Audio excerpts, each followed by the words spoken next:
And welcome once more to Flashpoints. I'm Bob Orr. Joining me as always is Juan Zarate, our national security analyst. Juan, good to see you. Bob, great to see you. Okay, let's talk about the Ukraine and what's going on there now. So Crimea is essentially gone. Yeah. Russian President Putin has come out to kind of make what looked like a victory speech. Yeah. So where are we?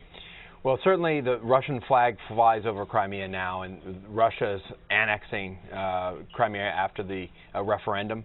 But I think the question now is, does Russia want more? And what happens next? And I think the concerning signals here come from the military buildup along the Ukrainian border.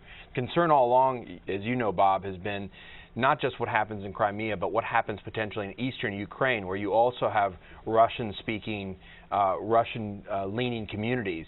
And does President Putin take this as a moment, not just of weakness on the part of the government in Kiev, but on the part of the West, to start to influence further and perhaps to take more territory?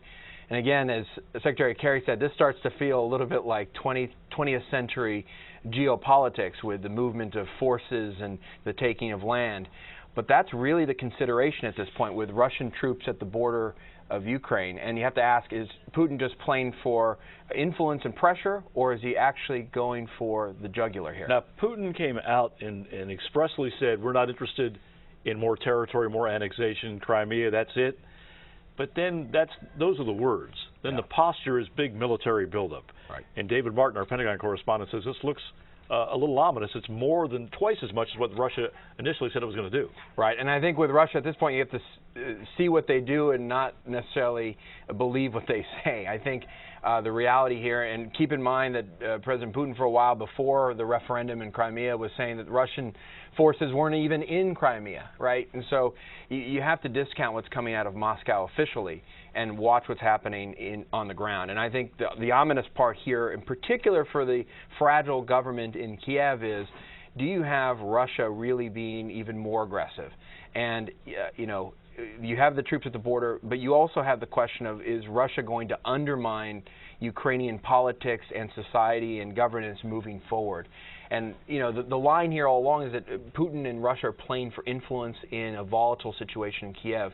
But I think the real question now is Putin going for more? And I think that really is concerning military officials as well as the statesmen. Let's talk about the strategy in checking Putin's motives here, or his next move. The U.S. and allies have condemned this. They basically have called Putin out. They've traded some sanctions. Is that having any effect at all? I mean, the strategy put forward by the U.S. and the Brits and others. Yeah, basically three parts to that strategy. One is attempt at diplomatic isolation. Things like, look, you're not going to be part of the G8 anymore. You're not going to host the leaders in Sochi coming up.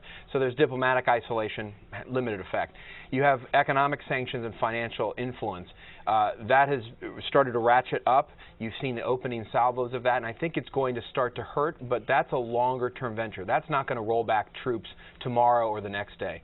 Finally, you have the military maneuvers, things like moving fighters into Poland, having NATO officials go to the Baltics to try to reinforce a sense that NATO is going to be there, and in fact, there's going to be support for the government in Kiev if something further happens. That, who knows if that's going to have a deterrent effect, but if there isn't a sense that there's going to be pushback if Russia crosses another line here, the border into eastern Ukraine, I'm not sure that there's much that will stop Russia in the near term, because the costs being imposed on Putin are not high enough yet. I mean, for now, it just seems that President Putin's thumbing his nose at everybody. Well, I'm having it my way. Absolutely his way. I mean, he's willing to fight for what he perceives to be Russian interests, and part of the annexation of Crimea is getting that back, part of the Russian polity. And he has the first mover advantage. Everyone is reacting to what he's doing, and his calculus, frankly, hasn't changed yet. There's more to watch on this. We'll be looking at it going forward. Juan, thanks as always. Thank you, Bob. And thanks to you for watching Flashpoints. I'm Bob Orr. We'll see you next time.